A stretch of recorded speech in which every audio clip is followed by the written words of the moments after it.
අපේ රජයක් තුල අපි බලාපොරොත්තු වෙන්නේ මේ මලයාහම් ප්‍රජාව ඇතුළු සම්පත් විරහිතභාවයෙන් සිටින තරුණ ප්‍රජාව මුඩු ඉඩම් සංවර්ධනය කොට ඇසෙට් එම්පවර්ඩ් ප්‍රජාවක් හැටියට සමාජයේ ජීවත් වීමේ අවස්ථාව ලබා දීමයි. With low interest rates, now is the perfect time to own your dream vehicle. For registered or unregistered vehicles, enjoy the highest leasing amount at the lowest rentals. LB Finance.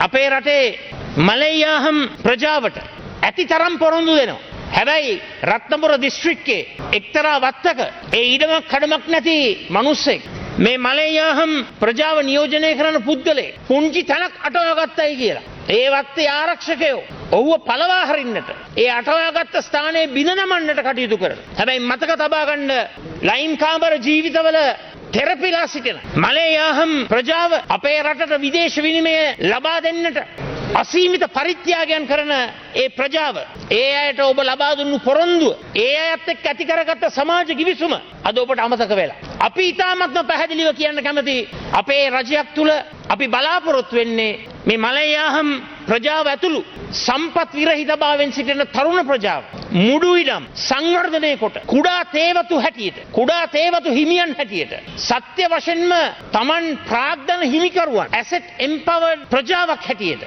සමාජයේ ජීවත් වීමේ අවස්ථාව ලබා දීමයි. ඒ නිසා මේ රටේ රැකියා විරහිත තරුණ ප්‍රජාවට ඒ වගේම දුක්ඛිත ජීවිතයක් ගත කරන මලයාහම් ප්‍රජාවට අපි ලබා දෙන්නේ තවත් ගාණක් වැඩි කරන්නම් කියන එක නෙමෙයි. ඒ වැඩි කරන ඒවා හොඳයි නැහැයි කියලා කියන්නේ. හැබැයි ඊට වැඩිය මධ්‍යකාලීන දීර්ඝකාලීන සම්පත් හිමිතාවයක් ඇසෙට් ඕනර්ෂිප් එකක් ඒ ප්‍රජාවට ලබා දෙන්න අපි කටයුතු කරනවා. විශේෂයෙන්ම අදාළ ඇමතිවරයාට කියනවා මේ නැතිබැරි අහිංසක ජනතාව Tamanට නිවසක් නොමැතිව කොහේ හරි වත්තක මොකක් හරි දෙයක් අටවාගත්තට සානුකම්පිතව හිතලා බලලා ඒ අයගේ ඉඩම් ප්‍රශ්නෙට විසඳුමක් ලබා දෙමින් ඒ ගැටලු निराකරණය කිරීම මනුෂ්‍යත්වයේ නාමයෙන් නිටුවිය යුතු ක්‍රියාදාමය කියන එක මතක් කරමින් විශේෂයෙන්ම මේ අවස්ථාවේ එන්නම ජන සමාජයේ ප්‍රජාතන්ත්‍රවාදයට තිබෙන අවස්ථාව අද අඩු වෙමින් පවතිනවා. මේ රටේ ලක්ෂ 220ක් ජනතාවගේ ප්‍රජාතන්ත්‍රවාදී අයිතිය ජයග්‍රහණය කරවන්නට සමගි ජන බලවේගයත් සමගි ජන සන්ධානයත් ඒ වගේම විපක්ෂයේ ප්‍රගතිශීලී